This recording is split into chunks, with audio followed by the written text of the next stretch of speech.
Então vamos nos preparar para esse encontro tão importante para a nossa existência, né? Para a nossa vida, para a nossa fraternidade, né?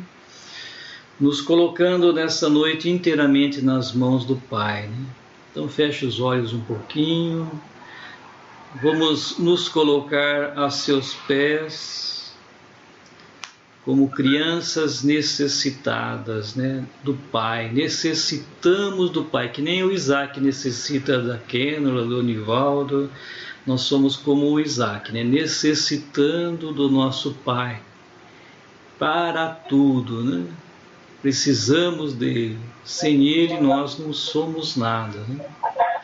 Então se coloque perante o nosso Pai de uma forma bem humilde, simples, né?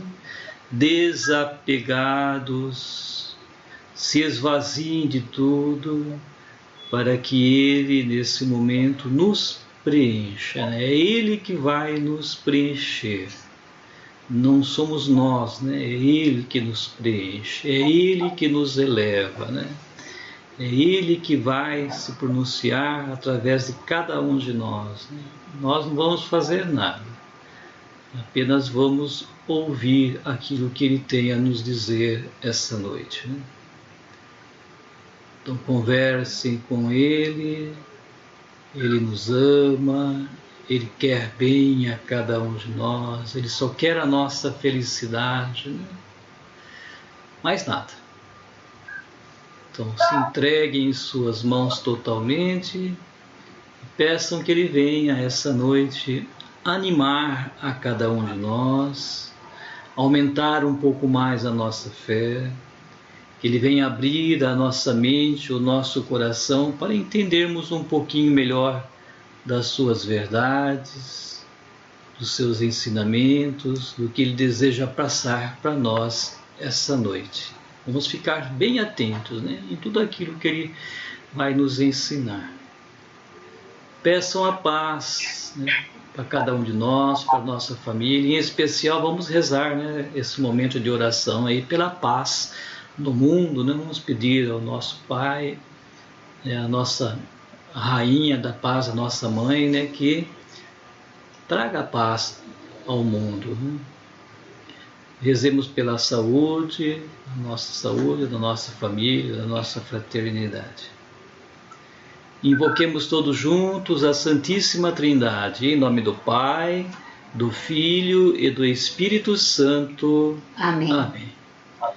Vinde, Espírito Santo, enchei os corações dos vossos fiéis e acendei neles o fogo do vosso amor. Enviai o vosso Espírito, e tudo será criado, e renovareis a face da terra. Oremos.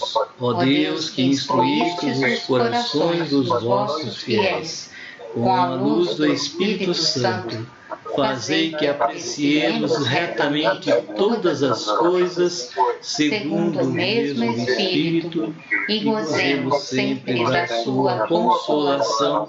Por Cristo, Senhor nosso. Amém. Boa noite, Márcio, seja bem-vindo. Então, Lucas 9, versículos do 28b até o 36.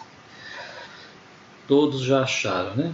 Então vamos proclamar o Santo Evangelho. O Senhor esteja convosco. Ele está no meio de nós. Proclamação do Evangelho de nosso Senhor Jesus Cristo segundo Lucas. Glória a vós, Senhor. Naquele tempo, Jesus levou consigo Pedro, João e Tiago e subiu a montanha para rezar. Enquanto rezava, seu rosto mudou de aparência e sua roupa ficou muito branca e brilhante. Eis que 2 homens estavam conversando com Jesus. Eram Moisés e Elias. Eles apareceram revestidos de glória e conversavam sobre a morte que Jesus iria sofrer em Jerusalém. Pedro e os companheiros estavam com muito sono. Ao despertarem, viram a glória de Jesus e os 2 homens que estavam com ele. E quando estes homens se iam afastando, Pedro disse a Jesus: Mestre, é bom estarmos aqui. Vamos fazer 3 tendas, uma para ti, outra para Moisés e outra para Elias. Pedro não sabia o que estava dizendo. Ele estava ainda falando quando apareceu uma nuvem que os cobriu com sua sombra. Os discípulos ficaram com medo ao entrarem dentro da nuvem. Da nuvem, porém, saiu uma voz que dizia: Este é o meu filho, o escolhido. Escutai-o, o que ele diz. Enquanto a voz ressoava, Jesus encontrou-se sozinho. Os discípulos ficaram calados e, naqueles dias, não contaram a ninguém nada do que tinham visto. Meus irmãos, esta é a palavra da nossa salvação. Glória a vós, Senhor. Então busquem ler pelo menos mais uma vez em silêncio, né? Depois nós voltamos para fazer a partilha. Então peço a Deus que ilumine a cada um de vocês.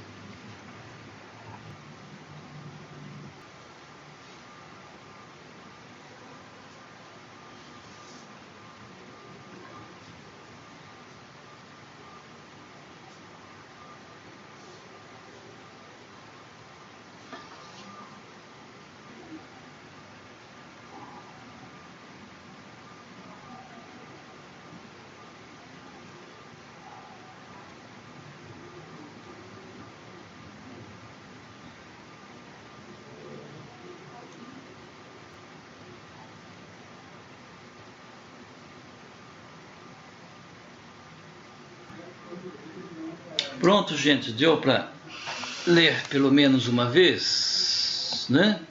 Podemos começar? Eu vou dar uma introdução e depois vocês logo em seguida, né? Cada um vai colocando aquilo que chamou a atenção, foi inspirado, né? Pelo Espírito Santo, tá bom?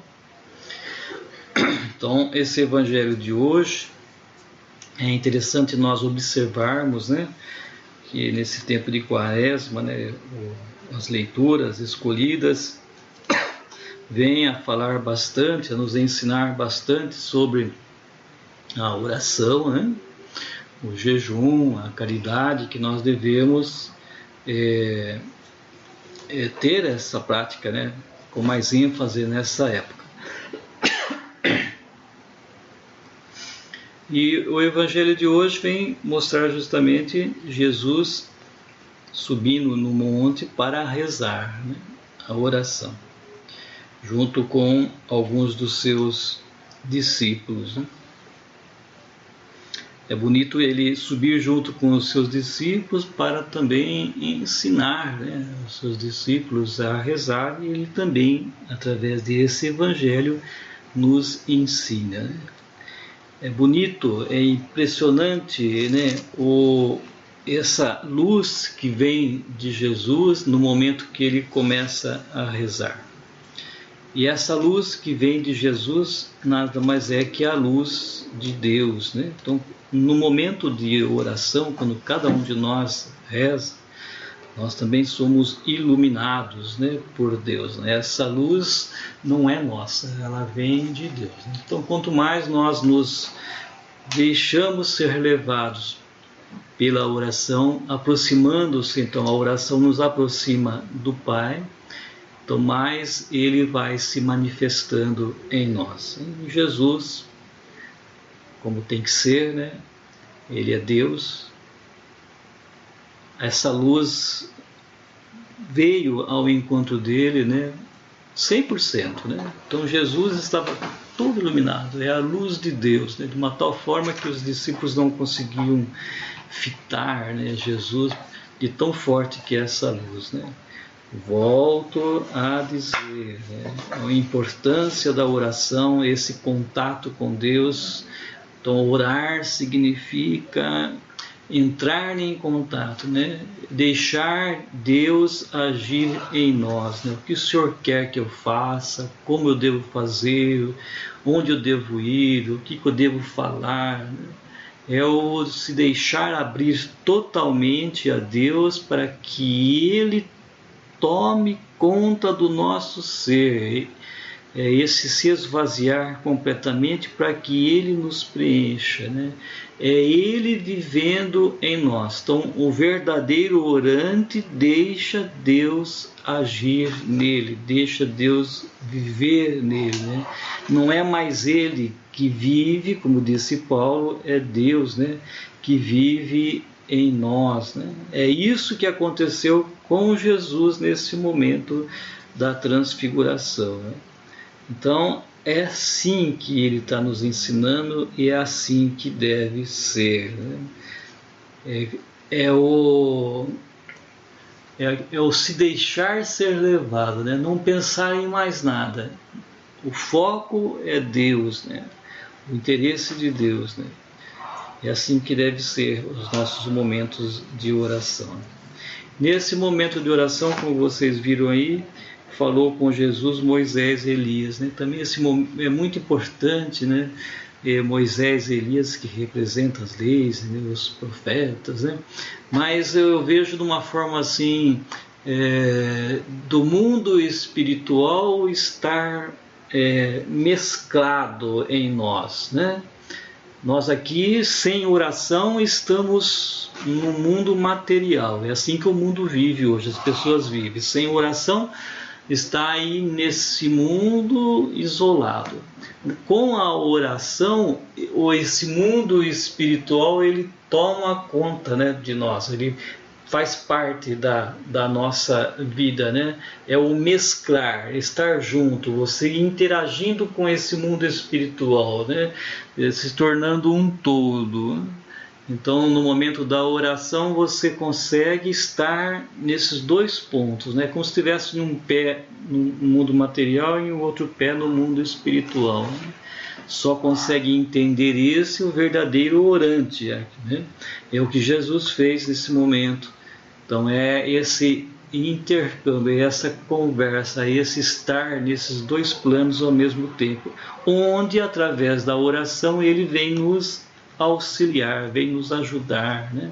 Então nesse momento esses dois espíritos, Moisés e Elias, vieram mostrar para Jesus o que ele teria que passar, né, na paixão, morte, na cruz e depois ressurgir, a ressurreição, né? Vieram animá-lo para continuar buscando fazer na sua vida a vontade do Pai, né? A oração é tão boa, estar em oração é tão bom, aquele que consegue entender esse momento, viver esse momento é tão bom que não quer nem sair mais desse estado, né? É o que aconteceu com os discípulos de Jesus que queriam ficar ali, né? Então, e como é que nós vamos narrar aquilo que nós vivenciamos para o outro, né? É como Jesus colocou aqui, não conte nada para ninguém, né? Que eles simplesmente não vão entender, não vão acreditar. A experiência de Deus, a experiência ela é única. Você não consegue passar essa experiência para o outro. Cada um tem que viver a sua experiência, né? Não adianta eu narrar para vocês a minha experiência de Deus. Vocês simplesmente vão dar risada daquilo tudo que eu fiz. Da mesma forma, a Cris, não adianta fazer a experiência de Deus para vocês, que vocês vão dar risada. Enfim, se eles fossem contar para os outros tudo aquilo que aconteceu com eles ali, eles ia ser como se fosse um conto de fada, né? Não iam acreditar porque não viveram aquela experiência, né? Então Jesus vem mostrar para nós então que a experiência é única, pessoal, né? Não se repete, cada experiência é uma nova experiência, não tem repetição de experiência, né? E não adianta contar para o outro. Cada um tem que buscar viver, né, esse contato com o Pai, né? Então essa leitura também colocar para nós a importância da oração, a importância do mundo espiritual, né? Para que nesse tempo de quaresma, então, intensifique, né, em cada um de nós esses momentos de oração. Então eu gostaria então que vocês colocassem aquilo que vocês sentiram ao ler, né, ao ouvir esse texto, trazer então para nós, para a vida, para a nossa fraternidade. Vamos lá, o que vocês têm a dizer? Esse texto aqui de Lucas é muito bonito, né? Jesus, eu já ouvi algumas reflexões, né, o Frei Demetrios fazia, né? E Jesus ele sobe a montanha com os discípulos para dar tipo uma amostra grátis, né? Daquilo que será a, a vida após a morte e após a ressurreição. Um corpo glorioso, né? Incorruptível. E os discípulos ficam maravilhados, com essa situação. O meu ponto central do texto, para mim, é a oração. Até se fala, né, que a montanha é um lugar onde a gente se encontra com Deus, né? Fala bem no começo do texto aqui, né? Enquanto Jesus rezava, seu rosto mudou de aparência. E sua roupa ficou muito branca e brilhante.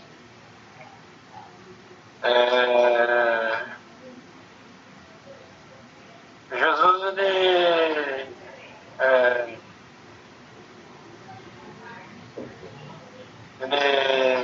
quer ter essa experiência, né?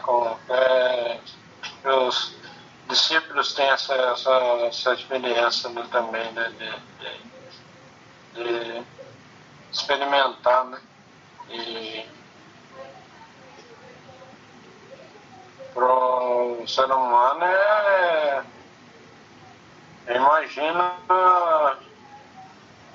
imagino que ele sentiu na hora, assim, né? Aquele sentimento, né?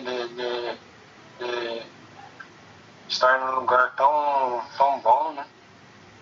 E Pedro queria ficar lá, né?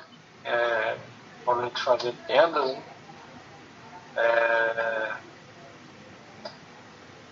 Mas para chegar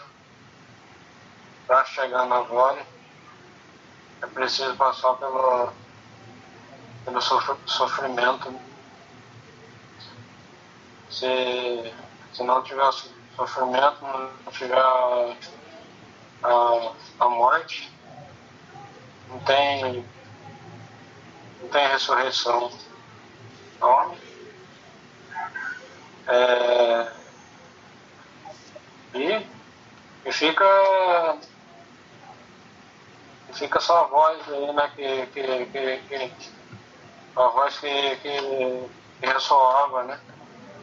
Que fala aqui, né? Remete também ao Antigo Testamento, né? Muitas vezes Deus aparecia na nuvem, né? Então, Jesus ele faz essa ligação, né? Entre o Antigo e o Novo Testamento. Esse é a ligação. Então,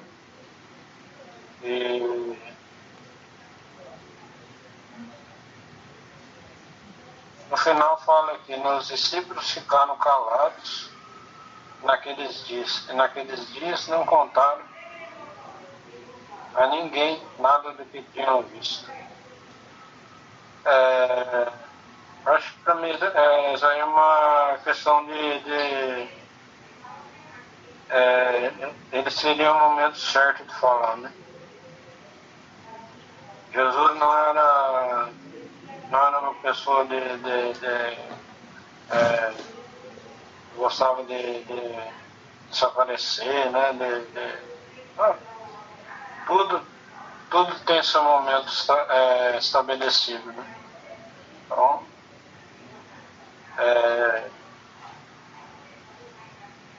o que fica forte para mim é esse encontro, né? Esse momento de oração. E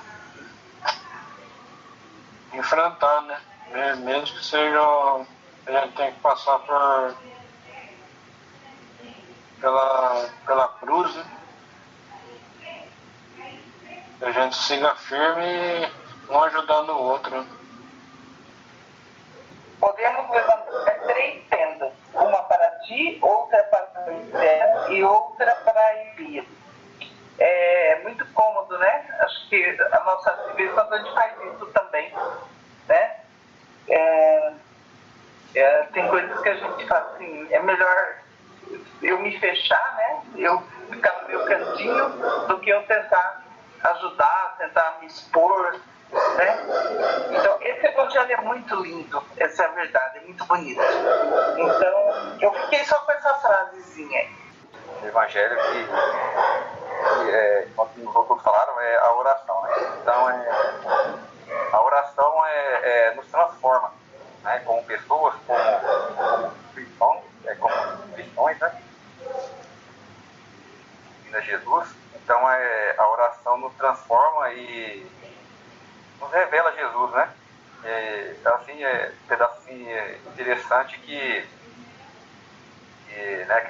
fala aqui que é Pedro, né? Pedro e Tiago, né? Eles dormiram, né? Pelo que eu entendi, assim, a gente não pode dormir, né? Diante da nossa caminhada, né? Aí, tipo assim, aí mostra que Elias, fala que Elias e Moisés e Elias, eles conversavam com Jesus, né? Tudo aquilo que ia acontecer com Jesus. Aí eu estava pensando assim será que Jesus pensou que ele estava indo diante, né, de contra a morte, né?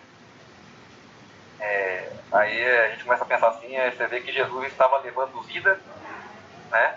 Levava vida diante da morte, né? Então é interessante que você vê que nós também seguimos Jesus, né? Às vezes a gente vai nessa caminhada contra a morte, né? Então às vezes a gente pode seguir Jesus, a gente pode às vezes pagar com a nossa vida, né? Como você vê tantos outros irmãos aí que morreram denunciando a escravidão, você vê como exemplo a irmã Dorothy, né? Muitos outros aí por aí no mundo que leva a paz, leva a vida e às vezes acaba pagando com a própria vida, né? Por seguir Jesus, ou então por em outros países, aqueles que seguem Jesus são mortos. E também que tem um pedaço que fala também que, né, então que João aqui, Pedro, João e Tiago, né, dormiram, né, diante da transfiguração de Jesus. É interessante assim que a gente pensa assim, né, às vezes acontece com a gente também, né. A gente fica pensando, a gente não pode julgar também eles, né, que dormiram, né. Às vezes trabalharam o dia inteiro e Jesus chama para subir uma montanha ainda e rezaram em cima, né. Às vezes já estavam cansados, né. Mas Jesus entende, né? Às vezes também o nosso cansaço, né, no nosso dia a dia, né, às vezes como a fé de Jesus é muito diferente da nossa, né, que ele é sempre perseverante a todo minuto, a todo instante, e às vezes a gente acaba, nós como pecadores, a gente acaba pagando às vezes com um sono aí e se dormir, né, igual fala, a gente perde o ônibus, né? Se dormir no ponto, a gente perde o ônibus. Mas isso foi um pouquinho que eu entendi, né, da leitura de hoje, então, que da oração e que a gente não pode ficar dormindo, né, diante de Jesus. completando um pouquinho aí, já dando continuidade ao que o Wagner falou, eu também fico pensando muito nisso. Por exemplo, Jesus escolheu 3, né? Entre os 12 apóstolos, Jesus escolheu Pedro, Tiago e João, para se manifestar a eles, né? Levou já para a montanha, para se manifestar para os 3. Eles, podemos dizer, desligados, né? Foram dormir, não estavam muito atentos que Jesus estava passando para eles. Aí eu fico pensando, será que eu também não estou dormindo? Será que eu também não estou ligado que Jesus manifesta para mim? Como que eu vou estar ligado, né? Em oração, eu não posso ficar pensando no meu cansaço, pensando em dormir, que meus apóstolos estavam ali, né? Só um exemplo que eles deu ali, né? Ali com Jesus se manifestando para ele, e ele simplesmente dormiu, né? Pensando, também não estou dormindo. O que está acontecendo? Eu acho que sim, Jesus alerta, agora atentos, né? Atento ao que está acontecendo ao nosso redor. Jesus está ali se manifestando e a gente está dormindo. Agora, nessa época, o tempo de conversão, né? Por isso mesmo que esse evangelho é sempre lido na quaresma, né? Não sei se vocês já prestaram atenção. Todo ano na quaresma tem esse evangelho, né? Para quê? Para a gente acordar, né? Para ver que está se manifestando, está precisando de nós, está ali para nos ajudar, e a gente muitas vezes fica dormindo, né? Lembrando, né, que a quaresma, para quem escolhe o caminho de Francisco, é o ano inteiro, né? O ano inteiro a gente está sempre aí buscando Jesus, né? O que me chamou a atenção aqui foi, olha só, mas da nuvem saiu uma voz que dizia: este é meu filho, o escolhido, escute o que ele disse. Quando a voz falou, Jesus estava sozinho, ou seja, não tinha mais Elias, não tinha mais Moisés, ou seja, as coisas antigas já se passaram. O Antigo Testamento já passou. Eu gosto de andar com o meu Novo Testamento aqui, porque as coisas antigas já se passaram. E os discípulos, eles estavam ainda naquela ideia antiga, por isso que eles queriam fazer barracas lá. Elias, eles não entenderam que o Messias não era esse Messias esperado pelos judeus, o Messias do poder, o Messias do julgamento, da condenação, né? Então, esse Messias, um camponês analfabeto, pobre, nascido lá num canto empoeirado do Império Romano, né? Reconhecer nesse pobre, né, a transfiguração de Deus é você mudar a sua forma de pensar, né? Mudar a sua forma de pensar com a misericórdia, é um outro tipo de Messias, né? Pedro e os outros Pedro disse: vamos fazer a barraquinha com Elias e com Moisés aqui, porque eles estavam entendendo que aquele Messias seria aquele Messias do Antigo Testamento. Gente, as coisas antigas já se passaram, a gente tem que se pautar por aquilo que disse Jesus, né? E o Evangelho, embora seja um livro lá de 2000 anos atrás, ele se renova cada dia com a vida das pessoas. Então a gente tem que ler à luz do Evangelho a nossa atualidade. A gente tem que se perguntar o que Jesus faria hoje, né? Então, assim, o que vai garantir o reino de Deus para a gente é a gente reconhecer que Deus estava ali naquele camponês, naquele roceiro pobre, analfabeto, que falava uma língua só, lá nos cantos empoeirados da Judéia, né? Não é um Messias poderoso que vai vir aí arrebentando todo mundo, não, né? Então, enquanto a gente não mudar a nossa ideia, né, em relação a quem é esse Messias aí, quem é Jesus para nós, a gente vai ficar igual aos discípulos. A gente não dá para saber se eles ficaram calados, porque depois eles descobriram, quando a voz falou: este é meu filho, e não tinha Elias e Moisés ali, não. Este é o meu filho, escutem o que ele está falando, escute o que Jesus está falando, não o que Elias e Moisés estão falando. Esqueçam, gente, o Antigo Testamento. Joga isso fora. Pega o Novo Testamento. Vamos ver o que Jesus quer. O que Jesus quer da gente? Né? Os discípulos ficaram calados porque eles se assustaram e viram que Jesus era outro tipo de Messias, que não é o Messias do Antigo Testamento, ou eles ficaram calados por outra razão. Né? Qual seria a outra razão? Então, a gente tem que pautar a nossa vida por aquilo que é no pensamento ético de Jesus. Nossa situação é essa. O que Jesus faria nessa situação?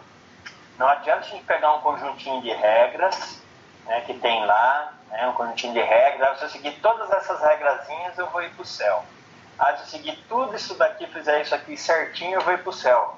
Gente, na boa, se a gente tiver a sorte, né, de conseguir entender que aquele pobre ele se transfigura em Deus, e que todos os pobres que a gente encontra no dia a dia, se a gente enxergar essa transfiguração e Deus está naquele pobre, e por uma graça de Deus a gente for para o céu, né, a gente vai se assustar com a quantidade de ateu que a gente vai encontrar lá, com a quantidade de pessoas de outras religiões que a gente vai encontrar lá.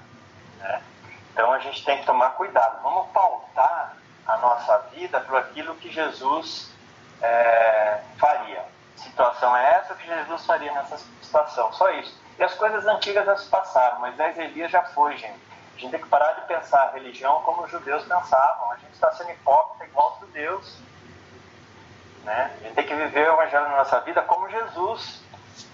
Né? Então, a gente tem que ver por que a gente está se calando. Se a gente se cala porque a gente reconheceu que Jesus era o Messias, a transfiguração de Jesus como Messias, ou se a gente está calado porque a gente se assusta de entender que Jesus é um pobre, né? Que Jesus escolheu vir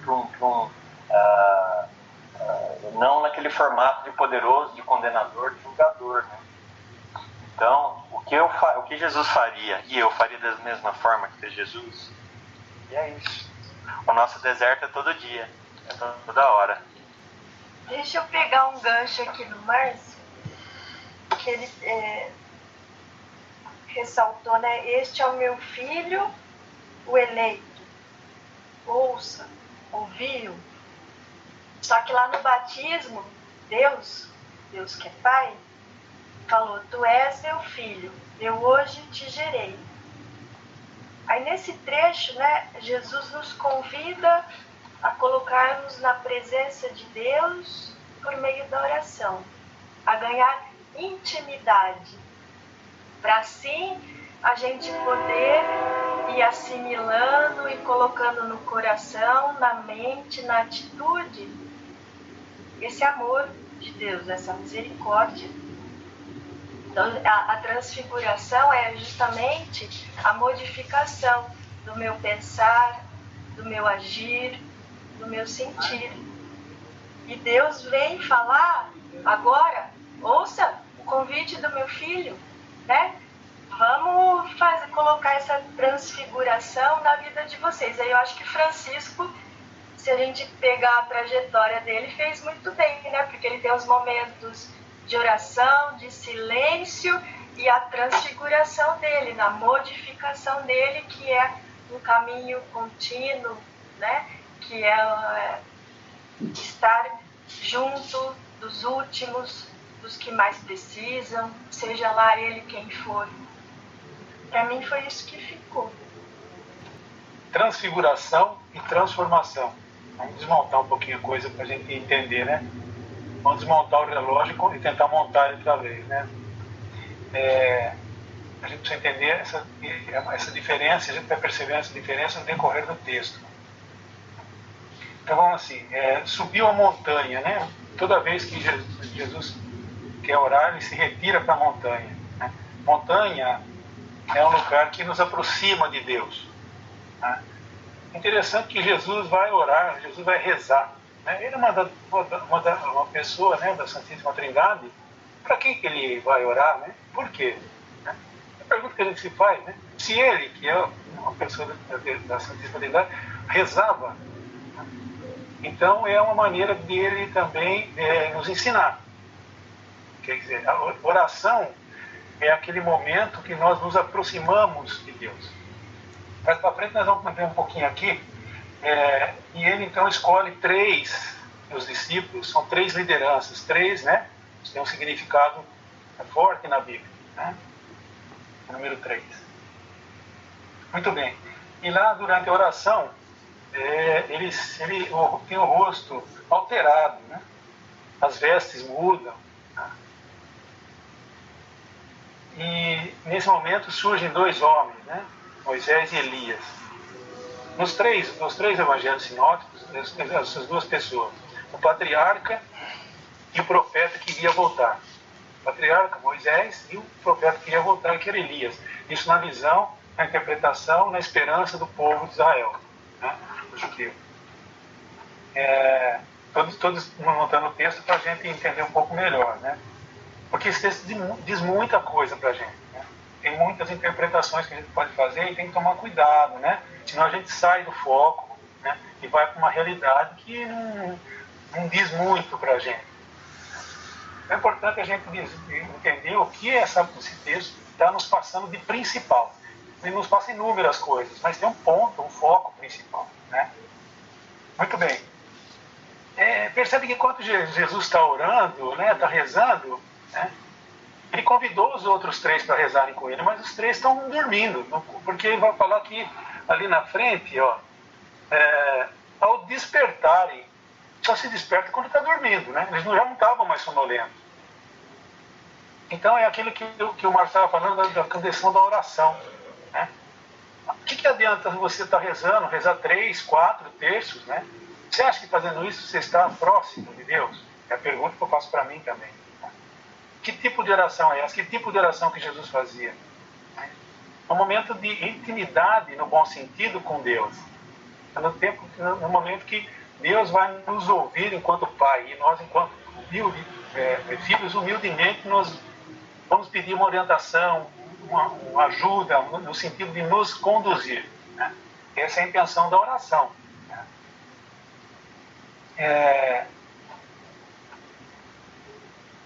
Ali naquela condição também, tem a fala forte aí, que Jesus estava querendo mostrar, né, que ele estava falando do êxodo, a partilha de Jesus, o êxodo em Jerusalém, né?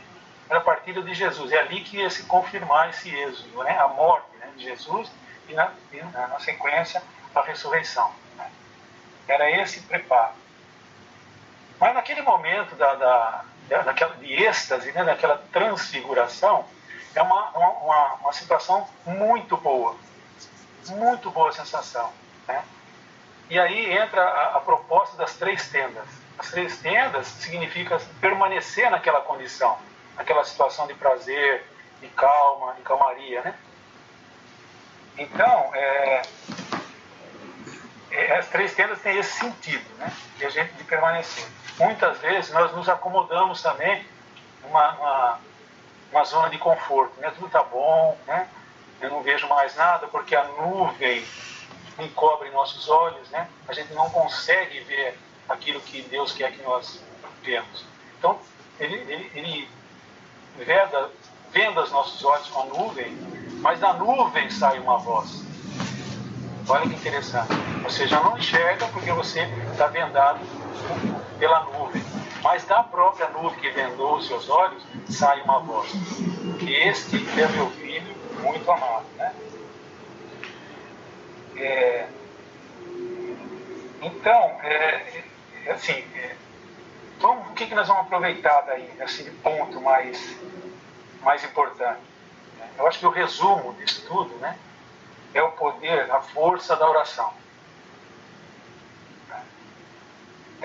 A oração, eu resumi assim, né, o poder, a força da oração nos aproxima de Deus e nos modifica, né? Entre parênteses, a transfiguração. A força da oração também nos transfigura, nos faz diferente, nos converte, né? E essa força nos faz ouvir e ver agora a glória de Deus, né? Essa glória de Deus significa sair da zona de conforto, né? Daquele momento de vamos fazer 3 tendas, vamos ficar aqui assim, que aqui está bom. Não é isso que Jesus quer da gente. Jesus quer ação. O Evangelho é ação, né? Não é simplesmente oração. E o Márcio falou interessante, porque os nossos irmãos de outras denominações aí protestantes, né, eles falam que todas as igrejas são cristãs, mas eles sempre dão preferência para o Antigo Testamento, que não tem um Deus misericordioso, mas um Deus castigador, um Deus vingador, né? Que essa era a visão, né, era o desejo, aquilo que aquele povo tinha no coração, uma vingança, né? Um Deus que ia lá vingar, que ia, né, passar fio de espada, enfim, completamente diferente, né? Graças a Deus nós católicos não temos essa visão, nós fazemos uma interpretação do Antigo Testamento diferente deles, e nós damos sempre preferência para o Novo Testamento, como diz o Márcio, né? Esse tempo já passou, né? Esse tempo já passou. O tempo nosso é presente para frente. O Evangelho é caminhar, olhar para frente, olhar para diante, né? O que vocês estão fazendo aí olhando para cima? Não é assim que aconteceu lá na Pentecostes, né? Vocês estão aí parados olhando para cima, né? Então, no começo do Atos dos Apóstolos, né, mano? No começo do Atos dos Apóstolos, né? Exatamente. Isso mesmo, né? Então a oração é aquilo que nos motiva, nos aproxima de Deus e nos encoraja para levar adiante essa missão, né? Depois que a nuvem sai da nossa frente, que nós ouvimos aquela voz que saiu da nuvem, começa a nossa missão. É aí que começa a nossa missão. Levar adiante o Evangelho, né? Não adianta ficar construindo tendas ou a oração vazia, né? Uma oração vazia, né? Que eu decoro, né? Que eu falo inúmeras vezes a mesma coisa, né? Mas sem sentido, sem nada, né? Então, o momento de oração, não importa a quantidade da oração, mas a qualidade da oração. Aquilo que eu falo com Deus, que Deus vai me dizer o que eu tenho que fazer. Que nós estamos cansados de saber o que nós temos que fazer. Basta olhar para São Francisco. E não é missão fácil, né? Então eu penso isso, né? Essa é a oração, um exercício constante, né? Para a gente, assim, presenciar a transfiguração do Senhor. Olhar o Senhor, né? Do jeito que Ele é. Claro, nítido, né? Muito claro, muito iluminado. É isso que é o sentido da transfiguração para mim, a partir da oração. Eu acho que esse é o exemplo que ele fica para a gente, né? Como missão. Pelo menos é isso que eu entendi. Vamos agradecer a Deus, né? Não pode deixar de agradecer a Deus. Tem que agradecer a Deus pelo Espírito Santo, porque nos ajudou essa noite, por tudo aquilo que Ele falou, né? Nos ensinou. Vamos dizer tudo juntos. Obrigado, Senhor. Pai nosso que estais no céu, santificado seja o vosso nome. Venha a nós o vosso reino. Seja feita a vossa vontade, assim na terra como no céu. O pão nosso de cada dia nos dai hoje. Perdoai as nossas ofensas, assim como nós perdoamos a quem nos tem ofendido. E não nos deixeis cair em tentação, mas livrai-nos do mal. Amém. Ave Maria, cheia de graça, o Senhor é convosco. Bendita sois vós entre as mulheres. Bendito é o fruto do vosso ventre, Jesus. Santa Maria, Mãe de Deus, rogai por nós, pecadores, agora e na hora de nossa morte. Amém. Santo anjo do Senhor, meu zeloso guardador, se a ti me confiou a piedade divina, sempre me rege, me guarda, me governa, me ilumina. Amém. Vamos pedir a bênção de Deus sobre cada um de nós, sobre a nossa família, né? Sobre a nossa paternidade, pedir a bênção, né, para a paz no mundo, né? Principalmente sobre aquele governante lá que está querendo a guerra, né? Que Deus possa tocar o seu coração e possa mudar, né, o sentido, né, dessa guerra. Então pense em alguém com a certeza de que Deus vai tocar o seu coração. O Senhor esteja convosco. Ele está no meio de nós. Pela intercessão de nossa Mãe querida, Nossa Senhora Aparecida, abençoe-vos Deus Todo-Poderoso, em nome do Pai, do Filho e do Espírito Santo. Amém.